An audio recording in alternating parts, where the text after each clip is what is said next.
So the title of this next video is How to Practice Law and at the same time sleep soundly in your bed. Now that's a place where we've all been, isn't it? Who hasn't woken up at 3 o'clock in the morning and it feels like the entire world is about to collapse about your ears? You're worried about a file, you're worried about a deadline, you're worried about a meeting, and at that dark moment it's the only thing that seems to exist. So here's my 5 tips on how to practice law and at the same time sleep soundly in your bed at night. And I say that from somebody who's been a lawyer for many, many years and somebody who's been there, had the sleepless nights, done it, and learned some lessons that may be useful for some of you. And the first one is this, and this is inspired by Michael Jackson. You are not alone. I think the first thing we all need to do is find someone that we can talk to.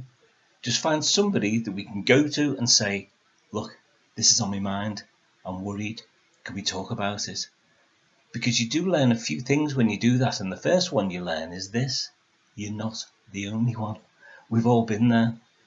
Everybody at some point has had a worry. Everyone at some point has had a case, a deadline, something which is causing them to be concerned.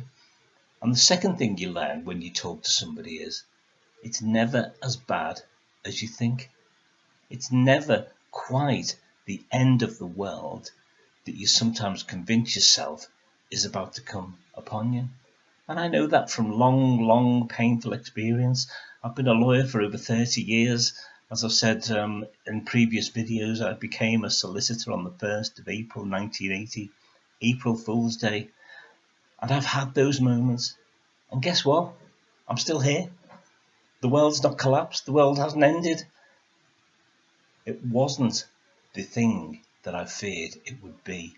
And one of the ways that you can learn to face that is simply to speak to somebody. Now the second tip is this, especially if you've got a matter that's worrying you. Maybe you think you've made a mistake. Maybe you think you've done something wrong, or your clients shouted at you because you've been a bit slow. Don't be slow to give difficult matters away. I've done it. If you have something and you have a file and you can't look at it and it's in your filing cabinet or it's on your floor, and after a week or so it starts to fester and then smoke starts to come off it, and then eventually you're too scared to go near it for fear of catching something. What you need to do then is just get rid of it. Go and see somebody you know with that file in your hand and say, please take this off me because I can't even stand looking at it anymore. And in fact, what you might find in response is the person you offer it to might offer you one back, because things again never look the same when they're looked at from a different perspective. A fresh pair of eyes always makes a difference. Tip number 3, see the wood for the trees. And sometimes you can't. Sometimes you just lose what seems to be the normal human intelligence to look at something, to assess something and make rational decisions. It's almost like blind panic sets in and you forget what to do. So you just need to take a reality check. As I've already said, just realise that the world won't end.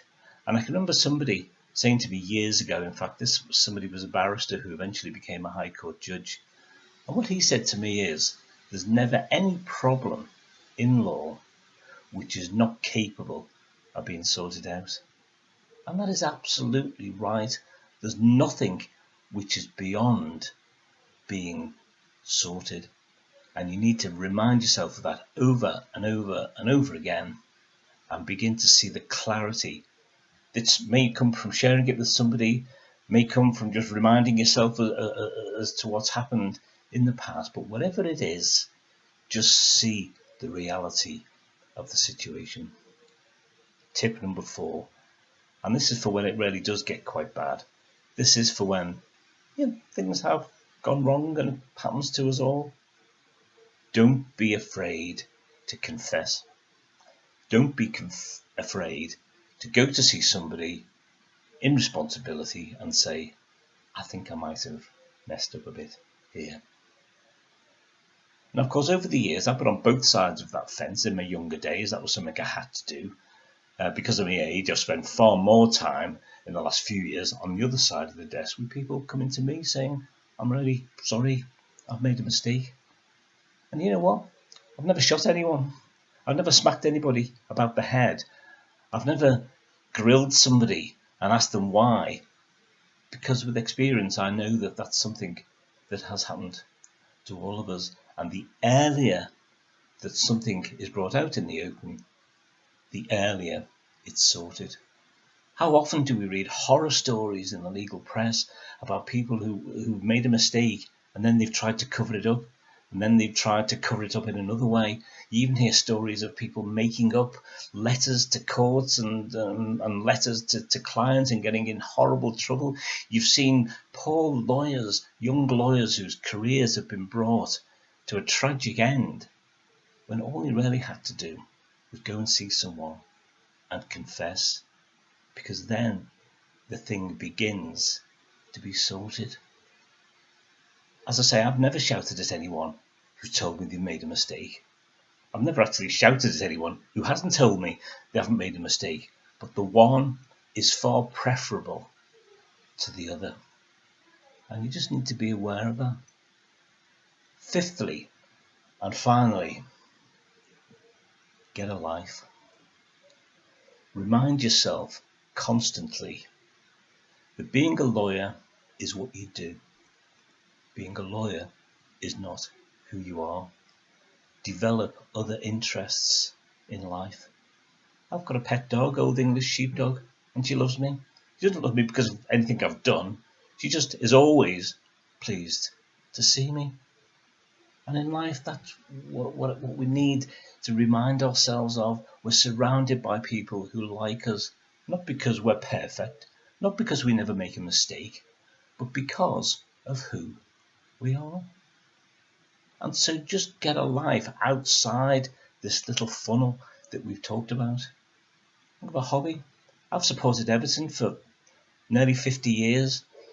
That's quite stressful sometimes, but it's different. It's an outlet. I like to go for walks with my dog. I like to take photographs.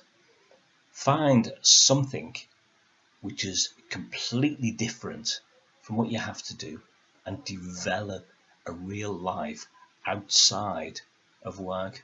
People call it getting the work and life balance right. Well, it simply means to get a life, get out there, enjoy life. Life's too short for you to be bogged down with worries and anxieties. But the most important thing of all is don't ever be alone.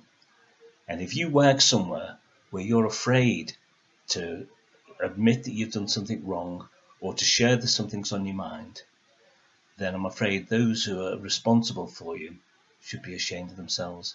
Find somebody that you can speak to, and whenever you're being faced with those anxieties and worries, just go and speak to them.